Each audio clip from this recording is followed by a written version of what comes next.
ونعوذ بالله من شرور أنفسنا ومن سيئات أعمالنا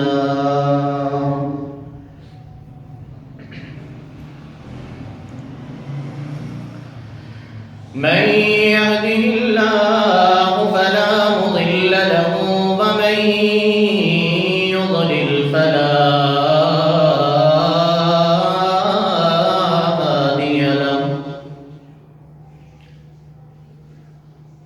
وأشهد أن لا إله إلا الله وحده لا شريك له وأشهد أن محمدا عبده ورسوله أرسله بالحق بشيرا ونذيرا بين يدي الساعة من يطع الله ورسوله فقد رشد واهتدى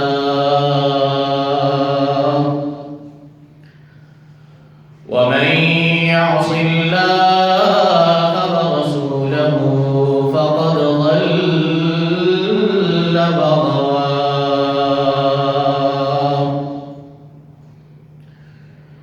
فإنه لا يضر إلا نفسه ولا يضر الله شيئا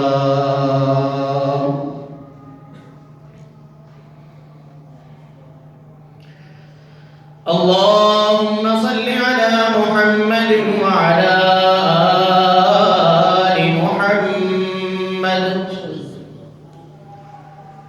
كما صليت على إبراهيم وعلى آل إبراهيم إنك حميد مجيد اللهم بارك على محمد وعلى آل محمد كما باركت على إبراهيم وعلى آل إبراهيم إنك حميد مجيد أما بعد فإن خير الحديث كتاب الله وخير الهدي هدي محمد صلى الله عليه وسلم وشر الأمور محدثاتها وكل محدثة بدعة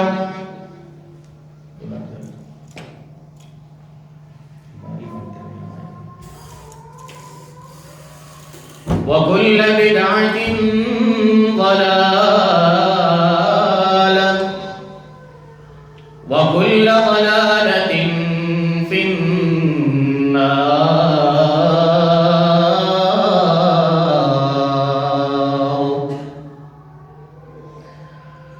رب اشرح لي صدري ويسر لي أمري واحلل عقدة من لساني يفقهوا قولي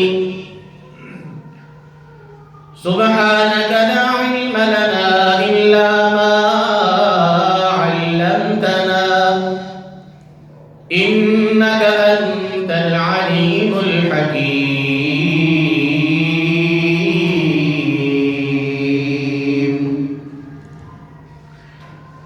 أعوذ بالله السميع العليم من الشيطان الرجيم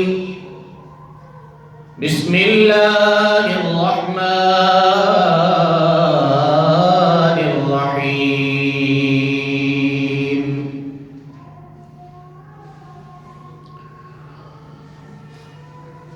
واللاتي تخافون نشوزهن فعظوهن واهجروهن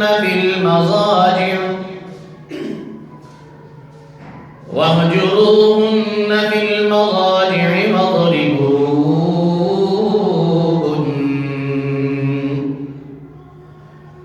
فإن أطعنكم فلا تبغوا عليهن سبيلا إن الله كان عليا كبيرا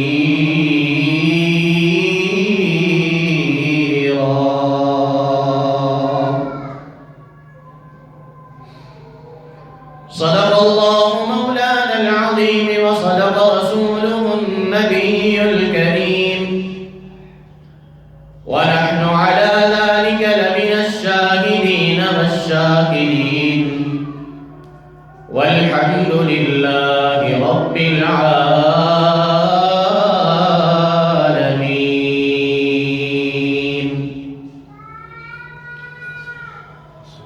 حضرات عزیز و اکرام،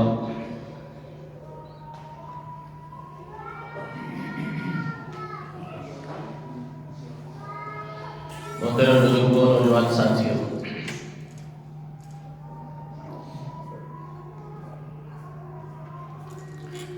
گزشتہ خطبہ جمعہ میں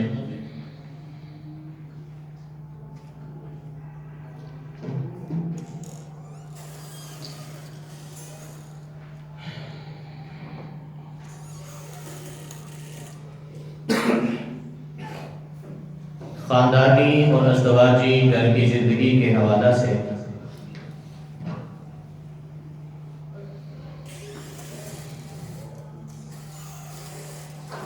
ان باتوں کی تعلیمات ہم نے سنی اور سمجھی تھی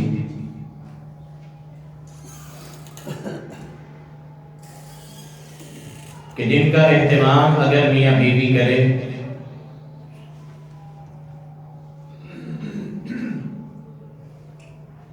تو کوئی بھی مسئلہ اس حد تک شدت اور سختی کی طرف نہیں جاتا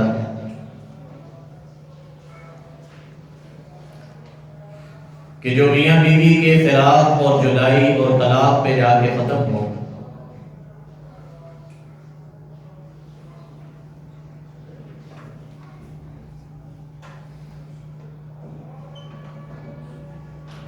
معاشرتی زندگی میں جو مشاہدات آج تک کی زندگی میں ہمارے سامنے آئے،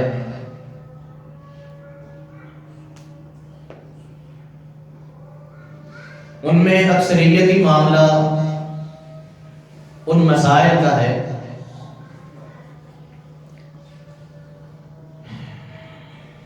کہ جن میں طریقہ کار سے نواقفیت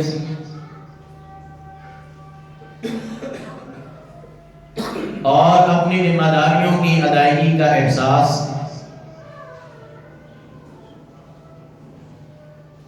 ذاتی مفادات انانیت کے مسائل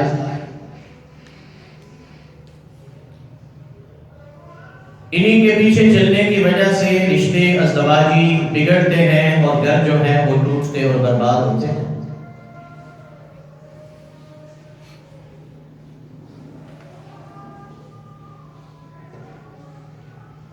ان کا حل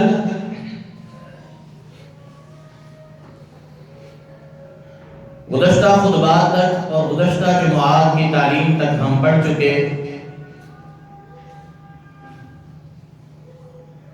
آج جس بات کا آغاز ہے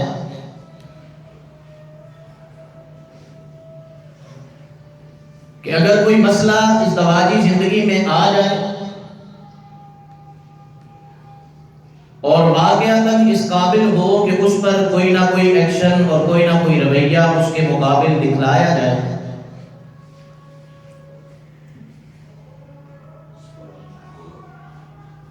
تو قرآن اس حوالہ سے تعلیم کیا دیتا ہے، ترتیب کیا انسان کے لیے متعین کرتا ہے، اس کے بارے میں سورۃ النساء کی آیت مبارکہ دوران خطبہ تلاوت کی ہے.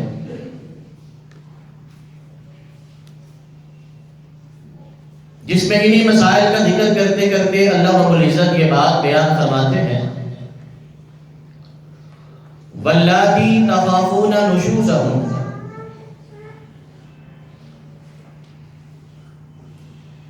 اور تمہاری وہ عورتیں اور بیویاں کہ جن کی طرف سے نافرمانی کا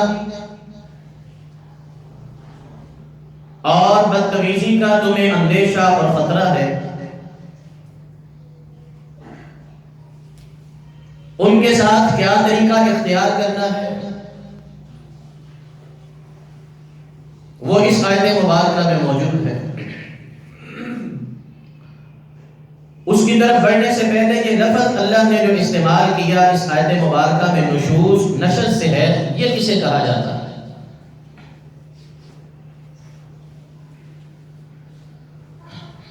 عربی زبان میں زمین ہموار ہو اور اس کا کوئی ایک ٹیلا، ایک ٹکڑا زمین کے درمیانی یا کسی بھی حصے کا ابھرا ہوا ہو، ڈیر کی صورت میں،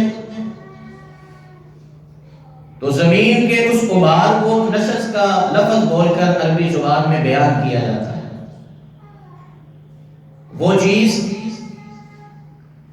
جو اپنی حدود اور اپنے دائرہ کار سے باہر نکل جائے اسے نشوز کہا جاتا ہے. تو یہاں پہ معنی کیا ہے کہ وہ عورت جو ازدواجی زندگی میں داخل ہے اور بیوی کے درجے پہ فائز ہے،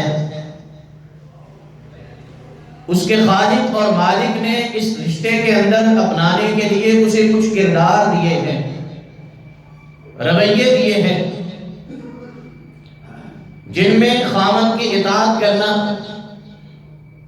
شوہر کی بات ماننا، خاوند کے لیے گھر کے ماحول کو پرسکون بنانا اور اس کے دل کی تسکین کے لیے انداز اطوار اختیار کرنا، یہ ساری چیزیں شامل ہیں. اگر کسی عورت کے رویے سے خاوند کے ذہن اور دل میں یہ اندیشے اٹھنے لگے کہ میری یہ بات نہیں مانتی، میری یہ اطاعت نہیں کرتی، یہ بیوی میری عزت اور تکریم نہیں کرتی، یہ بیوی میری خواہشات کا احترام نہیں کرتی، یہ بیوی خاوند ہونے کے ناطے میری دل پذیری اور دل جوئی کے انداز اختیار کرنے کی بجائے اپنے انداز سے، اپنی ادا سے میرے دل کو اپنا گرویدہ بنانے کی بجائے میرے لیے ناپسندیدگی کے اور کراہت کے اسباب اور انداز اپناتی اور ظاہر کرتی ہے، تو پھر خاوند کو حق ہے کہ وہ اس کے ان رویوں کے خلاف قدم اٹھا سکتا ہے. اور جس طرح خاوند کا یہ حق ہے اسی طرح عورت کا بھی یہ حق ہے کہ جس طرح عورت کی زندگی کے حدود اور آداب اللہ نے مقرر کیے ہیں، بیوی ہونے کے ناطے اسے وہ ادا کرنے چاہیے، اسی طرح خاوند کے بھی حقوق اور فرائض اور ذمہ داریاں ہیں، خاوند ہونے کے ناطے اسے بھی وہ ادا کرنے چاہیے. اور اگر خامن ایسے رویے نہیں اپناتا تو قرآن کے ایک دوسرے مقام پر خامن کے لیے بھی اللہ رب العزت نے یہی لفظ استعمال فرمایا. فرمایا فَإِنِ امْرَأَةٌ خَافَتْ مِنْ بَعْلِهَا نُشُوزًا. یہاں عورت کے لیے ہے وَاللَّاتِي تَخَافُونَ نُشُوزَهُنَّ، اور وہاں مردوں کے لیے ہے کہ وَإِنِ امْرَأَةٌ خَافَتْ مِنْ بَعْلِهَا نُشُوزًا. اگر کسی بیوی کو اپنی زندگی میں یہ خدشات اور خطرات دکھنے لگے کہ اس کا خامن اس کے لیے نشوز کا انداز اپنائے ہوئے ہے. خامن کا نشوز کیا ہے؟ خامن کی طرف سے حدود کی پامالی کیا ہے؟ خامن کی طرف سے حقوق کی عدم ادائیگی کا سلسلہ کیا ہے؟ کہ خامن اپنی بیوی کی خواہشات کی اور ضروریات کی تکمیل نہ کرتا ہو، خامن اپنی بیوی کے نان و نفقہ کا، خرچے کا، لباس کا، رہن سہن کا اہتمام نہ کرتا ہو، خامن اپنی بیوی کی دلجوئی اور اس کی دل پذیری کے انداز و اطوار نہ اپنائے، اس کو پیار نہ دکھلائے، محبت نہ دکھلائے، عزت اور تکریم کا احساس نہ دلائے. اور اسی طرح خامن کا نشوز کیا ہے؟ خامن کی طرف سے حدود کی پامالی کیا ہے؟ کہ خامن اپنی بیوی سے ہم کلام ہوتے ہوئے، بات کرتے ہوئے بلا وجہ اپنی زبان میں سختی اور ترشی لے کے آئے، بلا وجہ اپنی زبان کے برے اور تکلیف اور اذیت بھرے جملوں سے عورت کو تکلیف دے. خامن کا نشوز کیا ہے؟ کہ خامن اپنی بیوی کو گالی دے، سب و شتم کرے، اس کی بے عزتی کرے، اس کے خاندان کے افراد کو طعن و تشنیع کا بلا وجہ نشانہ بنائے. یہ ساری باتیں خامن کی طرف سے حدود کی پامالی ہیں، حقوق کی عدم ادائیگی ہیں. جب کسی خامن کے رویوں میں ان باتوں میں سے کسی ایک بات کا عورت احساس کرے تو اس کو بھی اسلام کی طرف سے اجازت ہے کہ وہ خامن کے اس رویے کے خلاف ایکشن لے. خامن کو بھی اجازت ہے کہ بیوی اگر اس کی عزت نہیں کرتی، احترام نہیں کرتی، اس کے پیار کے بدلے میں پیار نہیں دکھلاتی، اس کی توجہ کے بدلے میں اس کی طرف پذیرائی کا انداز اختیار کرنے کی بجائے اس سے کترانے کی کوشش کرتی ہے، یا ان کی باتوں کو ماننے کی بجائے نافرمانی کا انداز اختیار کرتی ہے، تو خامن بھی ایکشن لے. لیکن ایکشن لینا کیا ہے؟ سب سے پہلا ایکشن اور سب سے پہلا رد عمل اور سب سے پہلا طریقہ یہ نہیں ہے کہ آپ غصے میں بھر جائیں، جذبات میں ابھر آئیں اور بات کو اس حد تک بڑا بنا لیں کہ جناب کھڑے کھڑے 2 منٹ نہ لگے اور طلاق طلاق کے الفاظ زبان سے ادا ہونے لگے. نہیں، فَعِدُوهُنْ پہلا کام آپ اپنی بیوی کو نصیحت کریں. اور یہی کام عورت کے لیے بھی ہے کہ جب عورت دیکھے، بیوی دیکھے کہ خامن کی طرف سے رویہ اچھا نہیں، اس کے لیے بھی یہی ترتیب ہے کہ پہلے شکایات کا سلسلہ بڑھانے کی بجائے، لڑائی اور جھگڑے اور ناراضگی کا انداز اختیار کرنے کی بجائے افہام و تفہیم، وعظ اور نصیحت کا انداز اختیار کریں. اور یہ نصیحت کیا ہوتی ہے؟ ہمارے معاشرتی زندگی میں ہم نے یہ سمجھا ہوا ہے کہ تنقید کا نام نصیحت ہے، شکایت کرنے کا نام نصیحت ہے، روکنے اور ٹوکنے کا نام نصیحت ہے. جو جہاں پہ بھی جیسا بھی انداز اختیار کر لے، بعد میں یہی کہتا ہے میں نے سمجھانا ہی تھا، میں نے تو سمجھانے کی کوشش کی ہے. نہیں بھائی، واز کرنا الگ ہے، نصیحت کرنا الگ ہے، شکایات کرنا الگ ہے، تنقید کرنا الگ ہے، اعتراض اور نکتہ چینی کرنا الگ ہے. اگر آپ اپنے رشتوں کو بچانا چاہتے ہیں، اپنے تعلقات کی عمر کو بڑھانا چاہتے ہیں، اپنے گھروں کی آبادی کے سلسلے کو آگے لے کے جانا چاہتے ہیں اور گھروں میں بربادی کی رسوخت کے ماحول کو ختم کرنا چاہتے ہیں، تو آپ نکتہ چینی، اعتراض، شکایات، تنقید اور وعظ اور نصیحت کے فرق کو سمجھیں. وعظ کسے کہتے ہیں؟ نصیحت کسے کہتے ہیں؟ نصیحت کا معنی کیا ہے؟ نصیحت کا معنی یہ ہے کہ آپ کسی کو سمجھانے کے لیے ایسے نرم الفاظ، ایسا نرم انداز، ایسا پیارا طریقہ اور ایسا مناسب وقت چنیں کہ جس وقت آپ کو یقین ہو کہ اس وقت اس جگہ پہ ان الفاظ کے ساتھ اور اس رویے کے ساتھ میری کہیں بات کسی کے دل کو تکلیف نہیں دے گی بلکہ اس کے دل پہ اثر کرے گی۔ واعظ کا معنی کیا ہوتا ہے؟ واعظ کا انداز عربی زبان میں کسے کہا جاتا ہے؟ التذکیر بما یلین بہ القلب الی الطاعۃ، کہ جس انداز کو دیکھ کر کسی انسان کا دل اطاعت کی طرف اپنے آپ مائل ہو جائے، اپنے آپ مائل ہو جائے۔ اور ہم اپنے اپنے گریبان میں جان کر دیکھیں کہ ہم جہاں کسی کی غلطی پر یہ سوچ کر کہ اس کی ہم نے اصلاح کرنی ہے، اس کو ہم نے درست ڈگر پہ چلانا ہے، ہمارا وہاں پہ جو رویہ ہوتا ہے، ہمارے وہاں پہ جو الفاظ ہوتے ہیں، ہمارے وہاں پہ جو جذبات اور احساسات ہوتے ہیں، وہ کسی انسان کے دل کو ہمارے قریب کرتے ہیں یا ہم سے اور دور لے جاتے ہیں۔ فَعِلُهُمْ کا معنی کیا ہے؟ اور یہ بائی چانس نہیں ہے سلسلہ کہ بس ٹھیک ہے نبی مرضی میری مرضی تھی میں ویسے سمجھاتا کہ اس طرح سمجھاتا، نہیں، یہ اللہ کی طرف سے حکم ہے۔ اگر آپ اس حکم کو فراموش کرتے ہیں تو ہم جواب دیں ہیں کہ ہمارے کس رویے کی وجہ سے، ہمارے کس انداز کی وجہ سے، ہمارے کس طریقہ کار کی وجہ سے رشتہ بگڑ گیا ہے، کل ہم نے اس کا جواب دینا۔ اور ہمارے نامہ اعمال کے اندر یہ جو میں نے پہلے باتیں کہی ہیں نا کہ کسی کا ترش کلام ہونا، کسی کا سخت کلام ہونا، کسی کے رویے اور لہجے کا سخت ہونا، یہ کوئی معمولی خطا نہیں۔ رشتوں کی زندگی کے اندر، بالخصوص ازدواجی زندگی کے اندر، علماء نے اسے کبیرہ گناہ کہا ہے۔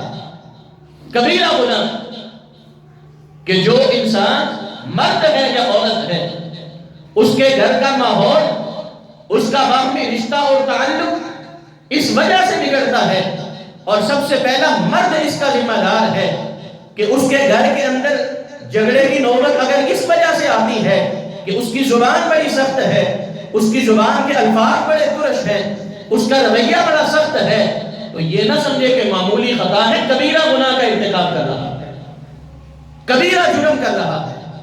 اور اسی طرح جب معاملہ افہام و تفہیم کی طرف بڑھنے لگے اور آپ اپنا پہلا رد عمل ظاہر کرنے لگے تو فَعِدُوهُنَّ کا الفاظ یہ قرآن کا حکم ہے، واجب ہے، لازم ہے، فرض ہے کہ آپ اپنے گھر کے ماحول کو درست کرنے کے لیے سب سے پہلے وعد و نصیحت کا انداز اختیار کریں، اپنے رشتوں کو بچانے کے لیے وعد و نصیحت کا انداز اختیار کریں۔ اور اس انداز کے لیے کیا ہے، کیا الفاظ بولیں، کیا باتیں کہیں؟ قرآن میں دو صورتیں ہیں، دو طرح کی خواتین کا ذکر ہے۔ سمجھائیں بیوی کو، آپ کے پاس اتنا علم ہونا چاہیے، آپ جس ذمہ داری پہ کھڑے ہیں آپ کو اتنا ادراک ہونا چاہیے۔ کشتی کا ملا دریا کی لہروں میں اگر کشتی لے کے چلتا ہے تو لہریں تیز آ رہی ہیں، لہریں سست چل رہی ہیں، پانی کا بہاؤ مخالف سمت میں ہے، ہوا کا زور میرے موافق ہے یا مخالف ہے، ہر طرح کے حالات کی آگاہی رکھنا ملاح کی ذمہ داری ہے۔ اور اگر کوئی ملاح کشتی میں آ جائے، کوئی ڈرائیور گاڑی میں بیٹھ جائے اور اسے یہ پتہ نہ ہو کہ ناموافق حالات میں میرے پاس کون کون سے اوزار ہونے چاہیے، ان کو استعمال کرنے کا کون کون سا طریقہ ہونا چاہیے، تو غلطی گاڑی کی نہیں گنی جاتی، غلطی انجن اور مشینری کی نہیں گنی جاتی، خرابی کسی اور کی نہیں گنی جاتی، سب سے پہلے خرابی گنی جاتی ہے تو ڈرائیور کی گنی جاتی ہے، ملاح کی گنی جاتی ہے۔ تجھے پتہ نہیں تھا کہ حالات اس طرح کے الجھے بھی آ سکتے ہیں، تو نے گاڑی کا ٹائر ایکسٹرا کیوں نہیں رکھا؟ تو نے پانا پلاس اور سوچ یہ ساری چیزیں کیوں نہیں رکھی؟ اسی طرح گھر کے ماحول میں مرد ذمہ دار ہے، حالات بگڑنے لگے ہیں، اس کے بعد دوسرے نمبر پر بیوی ذمہ دار ہے۔ اور قرآن کا اسلوب تو سمجھے، تربیت کا انداز تو دیکھیں قرآن کا کیا ہے۔ خدا را ہم قرآن کے قریب آئیں، ہمیں پتہ چلے انسانیت کیا ہوتی ہے، ہم قرآن سے سیکھیں، ہمیں پتہ چلے خوشگوار زندگی کے انداز کیا ہوتے ہیں۔ کیا بولوں اور کیا بات کہوں، دلوں پہ ٹھیس پہنچ جاتی ہے جا کے باتوں اور لفظوں کے ساتھ۔ بہرحال تخافون کا معنی کیا ہے؟ واللاتی تخافون نشوزہن کا معنی کیا ہے؟ جو ذمہ دار ہے جس جگہ پہ بیٹھا وہ حالات اور وقت پہ نظر اور نگاہ رکھے. اور یہاں یہ نہیں بولا جب معاملہ بگڑ گئے تو آگے بڑھے، نہیں. تخافون نشوزہن، جب معاملے کے بگڑنے کے آثار محسوس ہونا شروع ہو جائیں، کسی بگاڑ کے اثرات اس کے اندیشے ابھرنا شروع ہو جائیں، تو فوراً جلدی سے آگے بڑھو تاکہ معاملہ خراب ہونے سے پہلے پہلے، اس کے اسباب مضبوط ہونے اور پیدا ہونے سے پہلے پہلے اس کو کنٹرول کیا جا سکے. اور وہ کنٹرول کرنے کا طریقہ سیکھو. فَعِظُوهُنَّ، واز سمجھو کیا ہے، نصیحت سمجھو کیا ہے. ہمیں واز نہیں آتی، برملا طور پر یہ بات بار بار اس لیے دہرا رہا ہوں، ہمارے ہر طرح کے رشتوں کے بگاڑ یہ ہے، ہمیں واز کا نہیں پتا واز کیا ہوتا ہے، ہمیں نصیحت کا نہیں پتا نصیحت کیا ہوتا ہے. ہم تنقید بھی واز سمجھ کے کرتے ہیں، شکایت بھی نصیحت سمجھ کے کرتے ہیں، اعتراض بھی ہم نصیحت سمجھ کے کرتے ہیں، اور نتیجہ پھر تنقید کا واز والا نہیں ہوتا، شکایت کا سلسلہ نصیحت والا نہیں ہوتا، نکتہ چینی اور اعتراضات کا اثر نصیحت والا نہیں ہوتا. نصیحت کرنا سیکھو گے تو نصیحت کے اثرات زندگی میں آئیں گے. واز کرنے کا طریقہ جانو گے تو واز کے اثرات زندگی میں آئیں گے. کتنی بڑی بات تھی جو رسول پاک صلی اللہ علیہ وسلم کو اللہ رب العزت نے مخاطب کر کے کہتی تھی. وہاں کوئی خونی تعلق نہیں تھا، وہاں کوئی رشتہ داریوں کی ذمہ داری نہیں تھی. کہا تھا فَبِمَا رَحْمَةٍ مِّنَ اللَّهِ لِنْتَ لَهُمْ وَلَوْ كُنْتَ فَظًّا غَلِيظَ الْقَلْبِ لَانفَضُّوا مِنْ حَوْلِكَ. کہا تھا اللہ کا کرم ہے کہ آپ کا لہجہ نرم ہے، آپ کے جذبات کے اندر نرمی ہے، آپ ہر کسی کے لیے نصیحت اور بات کرنے کا حوصلہ اور ملکہ رکھتے ہیں. سمجھنا ہو نصیحت کسے کہتے ہیں تو بار بار ذہن میں لایا کریں، اس واقعہ کو سمجھا کریں، سن کے یاد رکھا کریں، وقت پڑنے پر ان کو ذہن میں لا کر ان کے مطابق عمل کیا کریں تاکہ ہمیں وہ نتائج ملے جو اللہ نے قرآن میں سکھلائے ہیں. ہم نے سارے نتائج کو اٹھا رکھا ہے دعاؤں پر، اور عمل سارا اس کے الٹ اپنایا ہوا ہے. ہر جگہ پہ عمل نہیں بدلنا، دعاؤں پہ زور دے رکھنا. نبی پاک صلی اللہ علیہ وسلم مسجد کے مصلی پہ بیٹھے ہیں، مسجد کے کونے کے اندر آ کر ایک بندہ پیشاب کرنا شروع کر دیتا ہے. تنقید اور باز کا فرق کیا ہے؟ اعتراض، شکایت اور نصیحت کا فرق کیا ہے؟ صحابہ کرام فوراً اٹھ کے اس کی طرف لگے، اوئے رک جا، ٹھہر جا، اٹھ جا. یہ نصیحت نہیں ہے، یہ باز نہیں ہے. یہ کیا ہے؟ یہ تنقید ہے، یہ نکتہ چینی ہے، یہ اعتراض ہے، یہ روک ٹوک ہے. جہاں پہ ہوگی الٹا اثر کرے گی، دلوں میں کدورت اور نفرت اور دوری پیدا کرے گی، دشمنی اور سختی لے کے آئے گی، مدافعت اور مقابلے کے جذبے پیدا کرے گی. نصیحت کیا ہے؟ نبی پاک صلی اللہ علیہ وسلم نے کہا رک جاؤ، صحابہ کو کہا بیٹھ جاؤ، رک جاؤ، کرنے دو. اس نے مسجد کے اندر، مسجد نبوی کے اندر صحابہ کے سامنے، رسول اللہ کے سامنے بیٹھ کر مکمل تسلی سے پورا پیشاب کیا. ایک کوٹ میں ہو، مسجد کا حصہ تھا. جب فارغ ہو کے اٹھ گیا، اس کو نہیں آواز دی، صحابہ اکرام نے کہا اٹھو، اب اٹھو، اب تمہارے اٹھنے کی بات ہے. اور کیا کرو؟ اس کو کچھ نہیں کہنا. پانی کا ڈول بھر کے لاؤ. پانی کا ڈول لایا گیا، کہا اس کے کیے ہوئے پیشاب پر پانی بہاؤ. پانی بہا کر اس کو صاف کیا گیا. اتنی دیر تک وہ بندہ واپس جانے لگا تھا. تب اللہ کے پیغمبر صلی اللہ علیہ وسلم نے اسے آواز دی، او میرے بھائی بات سن. کیا حکمتیں ہیں اس میں، کیا دکھلایا اور سکھلایا جا رہا ہے. یہاں سے نقطہ نکالا ہے محدثین کہ رویہ سیکھے. جب کسی انسان سے خطا ہو رہی ہو، وہ غلطی کر رہا ہو، اس وقت اس پر شیطان کا غلبہ ہوتا ہے. آپ اسی وقت اس کو اوے کہیں، اسی وقت اس کو روکیں اور ٹوکیں. اس وقت وہ اپنے کنٹرول اس وقت اس کی سوچ پر، جذبات پر، احساسات پر شیطان کا قبضہ ہوتا ہے. پھر وہ اسی طرح آپ کے اوے کے جواب میں پلٹ کر ویسا بھی جواب دیتا ہے اور غصہ بڑھتا ہے. آپ کا انداز بھی سخت ہوتا ہے، اس کا انداز بھی سخت ہوتا ہے. بات سمجھنے سمجھانے کی طرف جانے کی بجائے، غلطی کا احساس کر کے اس کو مٹانے کی طرف جانے کی بجائے، بات تو تکال اور میں تو کی طرف آ جاتی ہے اور پھر وہ بات سنبھلتی نہیں ہے. اس لیے واعظ کہتے ہی اسے ہیں، نصیحت کہتے ہی اسے ہیں جس کے اندر سب سے پہلے غلطی دیکھ کر اس کو برداشت کیا جائے، جس کے اندر دوسرے نمبر پر سب سے پہلے یہ دیکھا جائے کہ یہ ابھی بات کرنے کا وقت نہیں ہے، مناسب وقت دیکھا جائے. کون سا مناسب وقت؟ کہ جب بیوی کا رویہ یا خامد کا رویہ وہ اتنا نرم ہو چکا ہو کہ آپ جو بات کہیں گے وہ آپ کی بات کو پوری توجہ سے سنے گا بھی اور بات پہ غور بھی کرے گا. اسے کہتے ہیں آواز. یہ کرنا آنا چاہیے، ہر خامد کو آنا چاہیے، ہر عورت کو آنا چاہیے. یہ اس کے لیے قرآن کا حکم ہے، فرض ہے، واجب ہے، لازم ہے. اس کی نوبت آتی ہے ہمارے رشتوں میں، ناطوں میں، معاملات میں، اس نہج تک بات آتی ہے.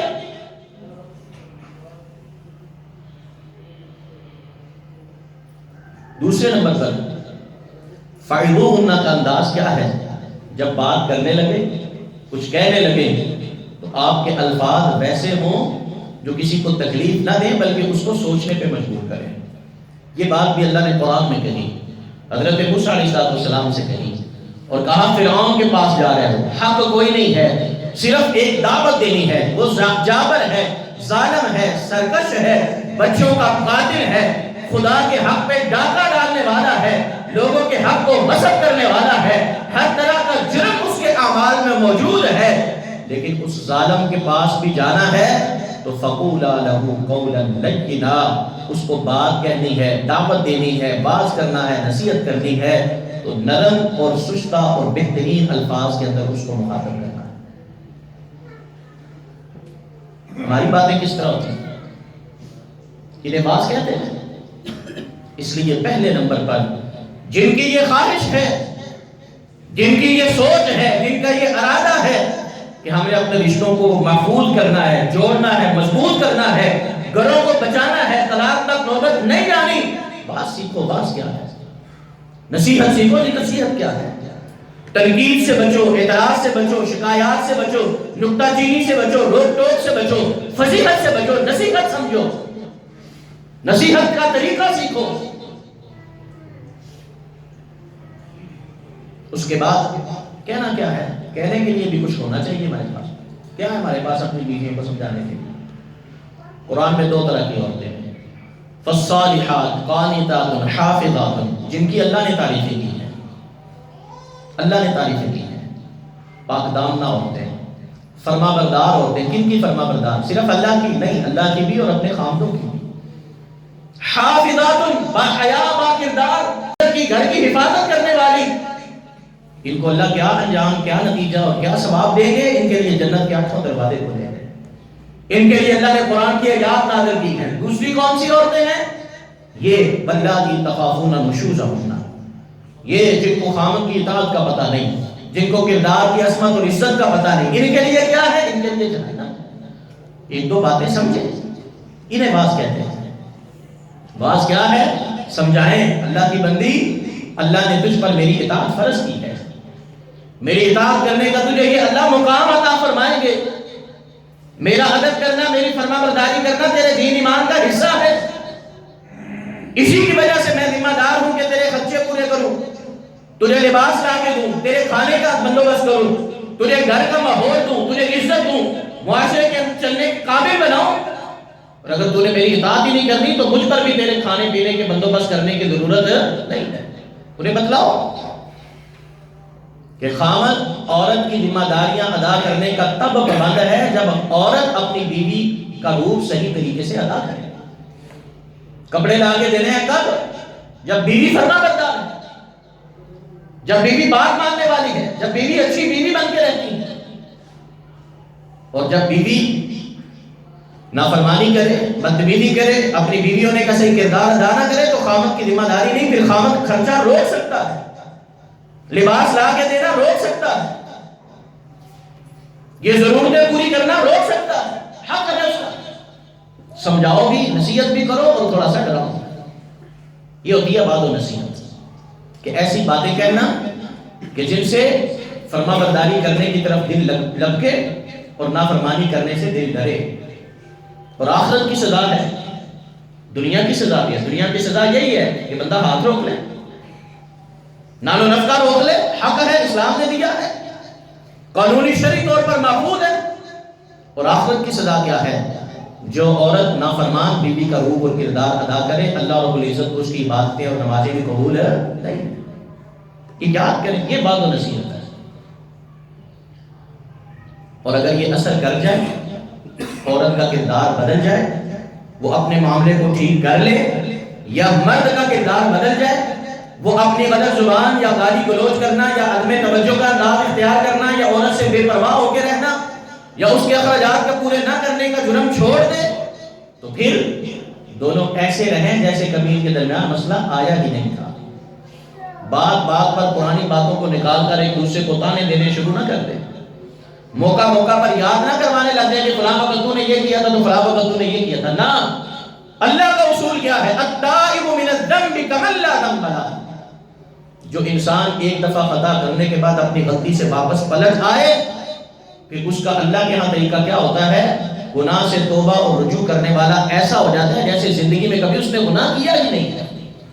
آپ بھی یہ اصول اپناؤ، جس کو ایک دفعہ سمجھانے کے بعد اس نے اپنی غلطی ٹھیک کر لی ہے، ساری زندگی میں اس کی گزشتہ گناہ اور غلطی کا کبھی بھی ذکر کرنا نہیں، کبھی بھی تانا دینا نہیں، کبھی بھی یاد دلانا نہیں، کبھی بھی شرمندہ کرنا اور آگ دلانا نہیں۔ لیکن اگر بات و نصیحت کا اثر نہیں ہوتا، پھر دوسرا قدم ہے وَاهْجُرُوهُنَّ فِي الْمَضَاجِعِ۔ طلاق کی طرف جانے سے پہلے یہ بھی تو کام کر کے دیکھو، اثر دیکھو ہوتا ہے کہ نہیں ہوتا۔ وَاهْجُرُوهُنَّ فِي الْمَضَاجِعِ، دوسرا کام کیا ہے؟ کہ ان کو بستروں میں اکیلا چھوڑ دو۔ بستروں میں اکیلا چھوڑنے کا مطلب کیا ہے؟ بڑی وضاحت کے ساتھ علماء نے اس کی بھی تفصیل کی ہے، اور اس میں آداب کیا ہے، یہ بھی بڑی تربیت کا پہلو ہے کہ پھر اسے ناراضگی دکھاؤ۔ کیسی ناراضگی؟ بات چیت نہ کرو، اگر کرو تو اسے پتا ہو کہ یہ ناراض ہے مجھ سے، کوئی مسئلہ ہے، ان کو کوئی مجھ سے شکایت ہے، کسی بات کی ان کو تکلیف ہے جس کی وجہ سے ان کا رویہ بدلا ہوا ہے۔ لازمی نہیں کہ آپ جگڑ کر کی احساس دلائیں، اس سے پہلے والا کام بھی کر کے دیکھیں، شاید اچھا اثر ہو جائے۔ اور وہ کیا ہے؟ اپنی گفتگو کے اندر رویہ تبدیل کر لیں۔ اما عائشہ صدیقہ رضی اللہ تعالیٰ عنہا فرماتی ہیں کہ جب الزامات کا سلسلہ تھا نا، اور ابھی تک مسئلہ کلیئر نہیں ہوا تھا، آسمان سے سورہ نور نہیں آئی تھی، اور واقعہ عفق کا وقت تھا، مجھ پر بہتان لگایا تھا، تو رسول اللہ صلی اللہ علیہ وسلم نے مجھے کہا تو کچھ بھی نہیں تھا۔ آپ بار بار یہ پتا کر رہے تھے کہ حقائق کیا ہیں، ہر چیز ہر بندے سے پوچھ رہے تھے، جن سے بات کرنی تھی مشورہ لینا تھا ان سے مشورہ لے رہے تھے، اور جن کی باتیں سن کر آپ نے سوچنا تھا سوچ رہے تھے۔ مجھے کہا کچھ نہیں، لیکن آپ کا میری طرف توجہ کا وہ پہلے والا انداز بھی نہیں تھا جو اس سے پہلے ہوتا تھا۔ پہلے میں کبھی بیمار ہوتی تھی تو پاک پیغمبر صلی اللہ علیہ وسلم بیماری کے عالم میں میری طرف لپک لپک کے آتے، ہاتھ پوچھتے، میرا خیال کرتے، تیمارداری کرتے، بیمار پرسی کرتے۔ اب آتے تھے، حال بھی پوچھتے تھے، پتہ بھی کرتے تھے، لیکن جس طرح کی دلجوئی پہلے مجھے نظر آتی تھی اب نظر آ نہیں رہی تھی۔ یہ انداز کر کے دیکھیں، لڑنا کوئی ضروری تو نہیں، جھگڑنا کوئی ضروری تو نہیں، اپنا انداز تھوڑا سا بدل کے دیکھیں۔ وَاهْجُرُوهُنَّ فِي الْمَضَاجِعِ کا پہلا حکم کیا ہے؟ کلام کرنا چھوڑ دیں، بات کرنا چھوڑ دیں۔ لیکن یہ بھی نہیں کہ اتنی دیر بات کرنا چھوڑیں کہ جناب وہ بات نہ کرنا ہی ایک دوسرے کے ساتھ دوری کا سبب بن جائے۔ اس میں بھی آداب کا خیال، اگر فائدہ ہو رہا ہو تو ٹھیک ہے، اگر فائدہ نہ ہو رہا ہو تو اگلا سٹیپ کریں۔ یہ نہیں کہ 2 مہینے بات ہی نہیں کرتی، نہیں، 1 دن 2 دن 3 دن پتہ لگ جاتا ہے کہ میرے بات نہ کرنے کا اثر ہو رہا ہے کہ نہیں ہو رہا۔ اگر اثر ہو رہا ہے تو انتظار کر لیں، تھوڑی دیر ناراضگی لمبی کر لیں، اللہ رب العزت جلدی اچھے اثرات دیتے ہیں۔ اور اگر پرواہ نہیں کوئی کر رہا کہ ناراض ہے تو ناراض ہے، نہیں بولتے تو نہ بولیں، اس کا مطلب ہے کہ اندر ابھی سختی زیادہ ہے۔ پھر کیا کام ہے؟ فَاهْجُرُوهُنَّ فِي الْمَضَاجِعِ، پھر بستر ایک ہو لیکن قربت نہ ہو، ایک دوسرے کی طرف ملان نہ ہو، بستر ایک ہو، کمرہ بھی نہیں بدلنا۔ وجہ کیا ہے؟ خوبصورتی دیکھیں اس رشتے کی۔ اللہ رب العزت نے یہ احکامات دیتے وقت نبی پاک صلی اللہ علیہ وسلم نے باقاعدہ کہا، لوگوں لا تہجروہن الا فی بیوتہن، اگر نوبت یہاں تک آ جائے نا کہ بات و نصیحت سے کوئی نہیں سمجھا، ناراضگی دکھلانے سے کوئی نہیں سمجھا، تو اب بستروں کو علیحدہ کرنا ہے۔ گھروں میں ناراضگی دکھلانی ہے لیکن گھر سے باہر نہیں نکلنا، گھر چھوڑ کے نہیں جانا۔ حتیٰ کہ علماء نے یہاں تک کہا کہ بستر بھی نہیں چھوڑنا، صرف کیا کرنا ہے؟ کلام نہیں کرنا اور توجہ نہیں دینی، قربت اختیار نہیں کرنی۔ کیوں؟ تاکہ گھر کی بات گھر میں رہے، حتیٰ کہ اولاد کے سامنے بھی بات ظاہر نہ ہو کہ ماں باپ کا آپس میں کوئی جھگڑا چل رہا ہے، اولاد کے سامنے بھی یہ بات ظاہر نہ ہو۔ ناراضگی دکھلانی ہے اس طرح گھر کے اور کمرے کی حدود کے اندر دکھلاؤ کہ اولاد کو بھی پتہ نہ چلے، تب اللہ تمہارے حالات کے لیے برکتیں اتاریں گے۔ اور جہاں پہ اولاد چھوڑ، گھر چھوڑ، پورے محلے کو پتا ہو کہ آج پھر لڑائی ہوئی ہے، وہاں اللہ کی برکتیں آئیں گی؟ نہیں آئیں گی۔ وَاهْجُرُوهُنَّ فِي الْمَضَاجِعِ، صرف بستروں تک اپنی ناراضگی معمول رکھو، یہ دوسرا سٹیپ ہے۔ اور اس کے بعد اگر اس کا بھی اثر نہیں ہوتا، وَاضْرِبُوهُنَّ، یہ تیسرا حکم ہے۔ پھر خامن کو اجازت ہے کہ اگر سختی کر سکتا ہے، ہاتھ اٹھا سکتا ہے اور سمجھتا ہے کہ اس کا فائدہ ہوگا، یہ بھی بات ذہن میں رکھنی ہے۔ اگر سمجھتا ہے کہ ہاتھ اٹھانے کا فائدہ ہوگا تب ہاتھ اٹھانے کی اجازت ہے، اگر سمجھتا ہے کہ ہاتھ اٹھانے سے معاملہ بگڑے گا پھر ہاتھ نہیں اٹھانا۔ اور نبی پاک صلی اللہ علیہ وسلم نے یہاں بھی کہا کہ ہاتھ کیسا اٹھانا ہے؟ ہاتھ اٹھانے کا مطلب یہ نہیں کہ اپنا غصہ نکالنا ہے، نہیں، فرمایا ایسا کوئی تھپڑ جو اس کے چہرے پہ لگے نہیں مارنا۔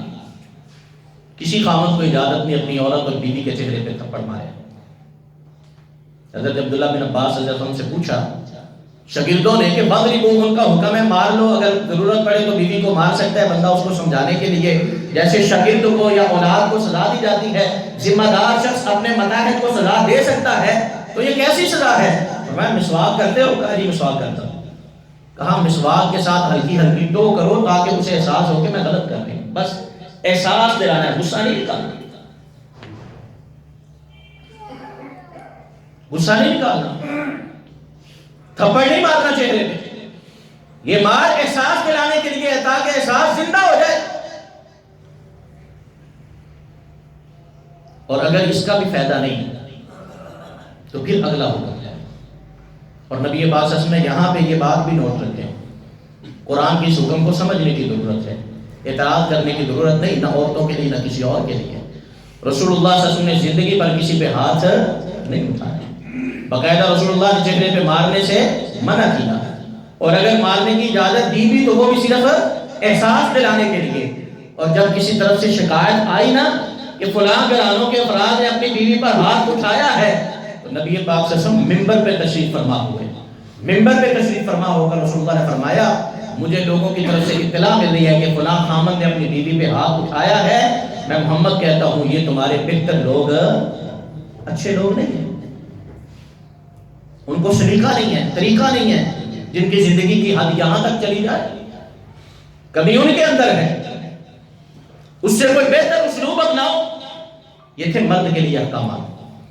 اب دو احکامات قرآن کے دوسرے مقام پہ ہیں کہ اگر عورت کو یہ احساس ہو کہ خامن میرے لیے بہتر طریقہ اختیار نہیں کر رہا، اس کی دو صورتیں ہیں۔ ایک صورت یہ ہے کہ خامن خرچہ ہی نہیں دیتا، نان و نفقہ نہیں دیتا، بیوی کی طرف توجہ ہی نہیں کرتا، اس رشتے کا پاس اور احساس ہی نہیں کرتا، اس کے بعد بد زبانی کرتا ہے، بد کلامی کرتا ہے، گالی گلوچ کرتا ہے، طعن و تشریح کرتا ہے۔ اور دوسری صورت کیا ہے کہ بد کلامی نہیں کرتا، بد زبانی نہیں کرتا، خرچہ بھی پورا دیتا ہے، لباس اور رہائش اور عزت کے جو ضرورت کے سارے معاملات ہیں وہ پورے کرتا ہے، لیکن وہ جو ایک محبت ہوتی ہے، ایک پذیرائی ہوتی ہے، ایک آپس کا انس ہوتا ہے، ایک دوسرے کی طرف کھچاؤ ہوتا ہے، ایک دوسرے کے لیے توجہ ہوتی ہے، جس کو پیار اور محبت کا نام دیا جاتا ہے، وہ خامد کے جذبات میں نہیں ہے، تو پھر اس بات پر عورت کو اجازت نہیں کہ لڑائی اور تماشا کھڑا کرے۔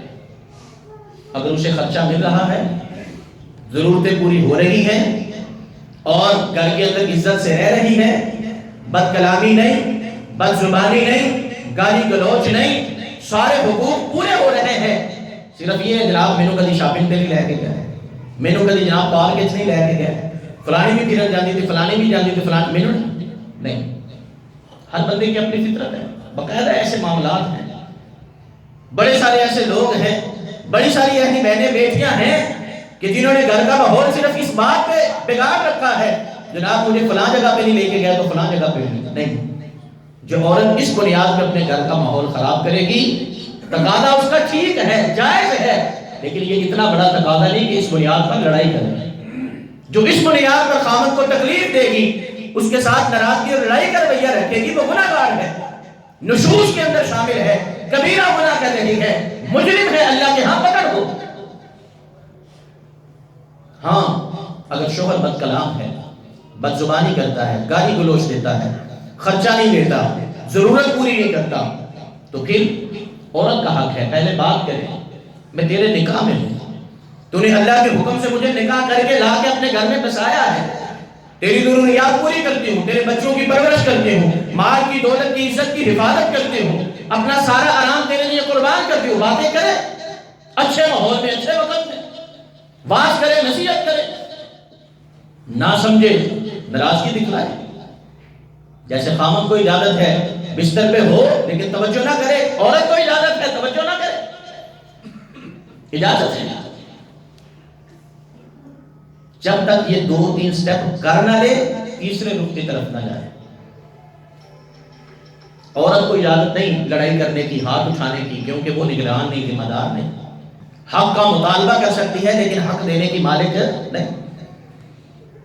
اس کے لیے تیسرا اور مرد کے لیے چوتھا سٹیپ کیا ہے؟ پھر وَإِنْ خِفْتُمْ شِقَاقَ بَيْنِهِمَا فَابْعَثُوا حَكَمًا مِّنْ أَهْلِهِ وَحَكَمًا مِّنْ أَهْلِهَا۔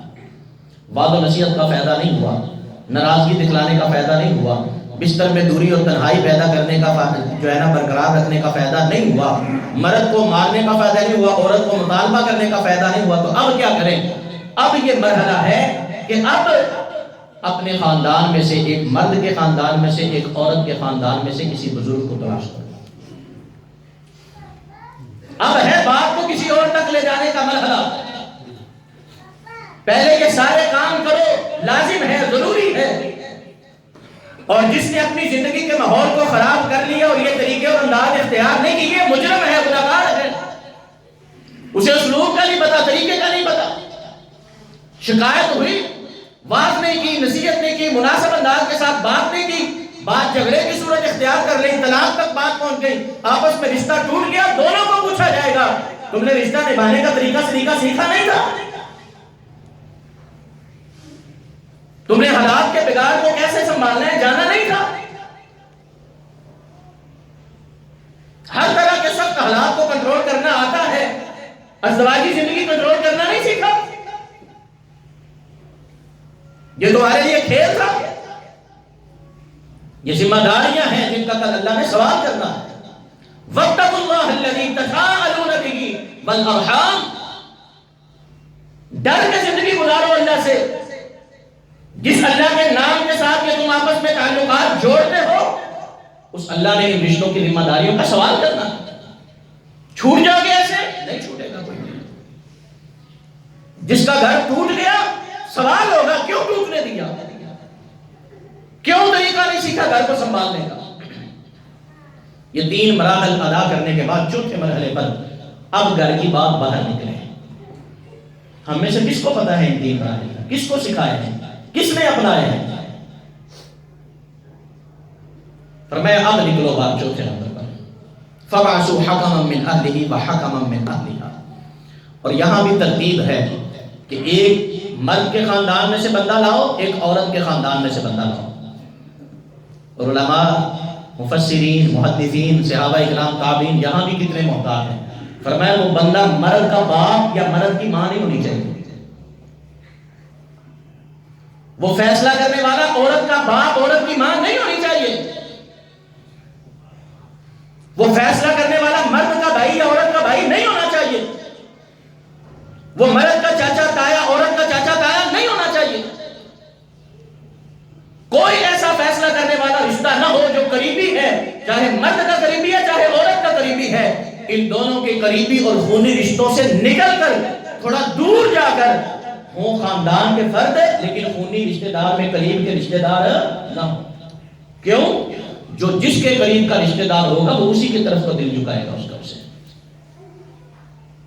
بیٹی کے والدین اور بیٹی کے چچا ماما تایا پھپھا پھپھے بھائی سارے بیٹی کا ساتھ دیں گے اور اسی طرح بیٹے کے قریبی رشتہ دار بیٹے کا ساتھ دیں گے. کیا آتا ہے ہمیں زندگی گزارنے میں؟ اس لیے سارے جھگڑوں کے اندر سب سے پہلے تو جھگڑا انہی کا آپس میں میاں بیوی کا جھگڑا گھر میں رہ جاتا ہے، دوسرے لوگوں کے جھگڑے جو ہے نا وہ سر پہ چڑھ جاتے ہیں. قرآن کا اسلوب سیکھیں. فرمایا کوئی باہر کا بندہ لے کے آؤ، وہ خاندان کا لیکن خونی رشتوں میں قریب کا رشتہ نہ ہو، اور ان کو بلاؤ. انہوں نے کرنا کیا ہے؟ سب سے پہلے فرمایا یہ لوگ ان یریدا اصلاحا یوفق اللہ بینہما، سب سے پہلے دل میں نیت لے کے آئیں کہ جیسے بھی ہو سکا ہم نے اس رشتے کو بچانے کی کوشش کرنی ہے. اور یہاں اللہ کا وعدہ سن لو، اگر یہ نیت کے سچے ہوں گے، عمل کے مخلص ہوں گے، ان دونوں کی کوشش سے اللہ گھر کو بچا لیں گے، گھر کو ٹوٹنے نہیں دیں گے. پہلے اپنی نیت خالص کرنی ہے کہ ہم نے رشتہ بچانا ہے، کسی کی باتوں میں نہیں آنا، کسی کی سائٹ نہیں لینی، حقائق کو دیکھنا اور پرکھنا ہے. اور اس کے بعد اگلا کام کیا کرنا ہے؟ مرد عورت دونوں کی باتوں کو سنو، دونوں کی شکایات کو سنو، سمجھاؤ، پھر وہی بات کرو، نصیحت کرو. جو سمجھ سکتا ہے سمجھا لو، جو افہام و تفہیم ہو سکتا ہے کر لو، کرا لو، لیکن اس افہام اور تفہیم میں کسی کے ساتھ زیادتی نہیں کرنی. حضرت علی رضی اللہ تعالیٰ کے دور میں آپ کی عدالت میں ایک مرد اور عورت میاں اور بیوی کا فیصلہ آیا، لڑائی جھگڑے کی بات آئی. عورت کے ساتھ بھی اس کے خاندان کے افراد تھے، مرد کے ساتھ بھی اس کے خاندان کے افراد تھے. حضرت علی رضی اللہ عنہ نے پوچھ پاچھ کے ایک اس خاندان کا بندہ ایک اس خاندان کا بندہ دونوں کو متعین کیا، فرمایا تم دونوں حاکم ہو، تم دونوں نے اس جھگڑے کا فیصلہ کرنا ہے. لیکن ساتھ ہی سوال کیا تمہیں پتا ہے تمہاری ذمہ داری کیا ہے، تم نے کرنا کیا ہے، یہ پتا ہے تم نے کرنا کیا ہے؟ ہاں نہیں پتا تو سن لو. اگر بہتر انداز کے ساتھ حقوق کی برابر تقسیم کے ساتھ بغیر کسی کو دبائے بغیر کسی کے ساتھ زیادتی کیے تم سمجھو کہ رشتہ برقرار رکھا جا سکتا ہے، صلح ہو سکتی ہے، یہ آپس میں اچھی ازدواجی زندگی گزار سکتے ہیں تو صلح کروا دینا. لیکن اگر نظر آئے نا کہ نہیں ان دونوں کے اندر اب آپس میں باہم میاں بیوی کے طور پر زندگی گزارنے کی اہمیت ان کے ذہنوں کے اندر باقی نہیں رہی، یہ اچھے میاں بیوی بن کر زندگی نہیں گزار سکتے، تو پھر صلح نہ کروانا، پھر دونوں کی طلاق کروا دینا، دونوں کو اپنے اپنے گھر میں بھیج دینا. ہم کیا کرتے ہیں؟ مرد کی زندگی بے عذاب، عورت کی زندگی. کیوں؟ بچہ نہ کی بنے گا، بچوں کے آپ ذمہ دار. بچوں کے لیے صلح کوئی صلح نہیں. صلح ہمیشہ ہے تو صرف مرد کے لیے، صرف عورت کے لیے. ازدواجی رشتے کی اہمیت کو تو سمجھیں. کسی خاندان کی ناک رکھنے کے لیے کوئی صلح نہیں. صلح ہے تو کس لیے؟ کیا یہ اپنے مرد کو، خامن کو بھرپور خامد ہونے کا احساس، عزت، تکریم دے سکے گی؟ کیا یہ مرد اپنی بیوی کو صحیح بیوی ہونے کی عزت، احترام، مقام دے سکے گا؟ پھر صلح کرنا. جب یہ بات حضرت علی رضی اللہ عنہ کی سنی نا، اس عورت نے کہا میں حاضر ہوں، قرآن کے مطابق جو میری ذمہ داریاں ہیں اگر ان میں قصوروار ہوئی تو میں سزا بھگتنے کے لیے تیار ہوں، اور جو میرا حق ہے قرآن کے مطابق، اللہ کی شریعت کے مطابق وہ مجھے ملا تو میں آپ کے ہر فیصلے پہ راضی ہوں. آپ فیصلہ کریں، چاہے طلاق کا چاہے نکاح کا، لیکن حقوق کے مطابق، شریعت کے اصول کے مطابق، انانیت کے مطابق نہیں، منہ زوری کے مطابق نہیں. جو میرا حق ہے مجھے ملے، جو میری ذمہ داریاں میں پوری ادا کروں گی، فیصلہ مجھے ہر آپ کا قبول ہوگا، لیکن مجھ سے وہی مطالبہ کیا جائے جو میری ذمہ داری ہے، جو میری ذمہ داری ہے مجھ سے مطالبہ نہ کیا جائے، اور مجھے وہ دلایا جائے جو میرا حق ہے، اور اگر میرے حق کو مار کر آپ نے صلح کروانی ہے تو مجھے نہیں منظور۔ مرد نے کہا نہیں جی نہیں، طلاق تو میں نے کسی صورت نہیں دینی۔ مرد نے کیا کہا؟ طلاق میں نے کسی صورت نہیں دینی۔ حضرت علی رضی اللہ عنہ نے کہا کذبت، جھوٹا ہے تو، تب تک تیری بات کو نہیں سنا جائے گا جب تک تو بھی اسی طرح اقرار نہ کرے جس طرح عورت نے اقرار کیا ہے کہ ہاں جو میری ذمہ داریاں ہیں مجھے دی جائیں، میں پوری کروں گا، اور جو میرے حقوق ہیں وہ مجھے پورے دلائے جائیں، میں ان میں کمی نہیں کروں گا۔ اس بات کا اقرار کر کہ حق پورے دے گا تو تیرے حق تجھے پورے ملیں گے۔ اگر تو اس بات پہ راضی ہوتا ہے تو صلح ہوگی، اگر تو اس بات پہ راضی نہیں ہوتا، اپنی شرائط پہ راضی ہونے کی کوشش کرتا ہے، کتاب اللہ کے طے کردہ طریقہ کار کے مطابق راضی نہیں ہوتا، تو پھر تیرا رشتہ نہیں دیکھا جائے گا، پھر عورت کی آزادی دیکھی جائے گی، اس کا حق دیکھا جائے گا۔ ذمہ داروں نے کیا کرنا ہے؟ انہوں نے ناک نہیں بچانی، انہوں نے اولاد کو نہیں دیکھنا، انہوں نے عزت ساتھ نہیں دیکھنی۔ دیکھنا کیا ہے؟ عورت کی زندگی اچھی گزرے گی، ان کی ازدواجی زندگی بہتر گزر سکے گی، یہ دیکھنا ہے، اس کے مطابق فیصلہ کرنا ہے۔ اور ان کو پوچھو کہ فیصلہ کیا تھا کس بنیاد پہ کیا تھا؟ فرمایا یہ ہے فَبْعَثُوا حَكَمًا مِّنْ أَهْلِهِ وَحَكَمًا مِّنْ أَهْلِهَا إِن يُرِيدَا إِصْلَاحًا يُوَفِّقِ اللَّهُ بَيْنَهُمَا۔ اگر دونوں کی نیت ٹھیک ہوگی، دونوں کی سوچ ٹھیک ہوگی، اصلاح کریں گے تو صحیح طریقے سے اللہ رب العزت ان دونوں حاکموں کو صحیح فیصلہ کرنے کی توفیق بھی عطا فرما دے۔ ان اللہ کان علیما خبیرا۔ آگے جملے بڑے پیارے ہیں لوگوں، تمہیں نہیں پتا آگے کیا ہونا ہے، اللہ کو پہلے سے پتا ہے۔ اللہ خبردار بھی ہے، اللہ علم والے بھی ہیں، اس لیے اپنے مشاہدات، اپنے تجربات، ہم نے یہ بھی دیکھا، ہم نے وہ بھی دیکھا، ہم اتنے لوگ جانتے ہیں، ان چیزوں کو پرے کرو، کتاب اللہ کو آگے رکھو، کتاب اللہ آگے رکھو، کتاب اللہ تمہارے مشاہدات سے بڑی ہے، اللہ کی شریعت تمہارے تجربات سے بڑی ہے، اللہ کے پاس قوت طاقت ہے توفیق دینے کی، اللہ کے پاس قوت طاقت ہے حالات کو بہتر کرنے کی، تمہارے پاس کیا ہے؟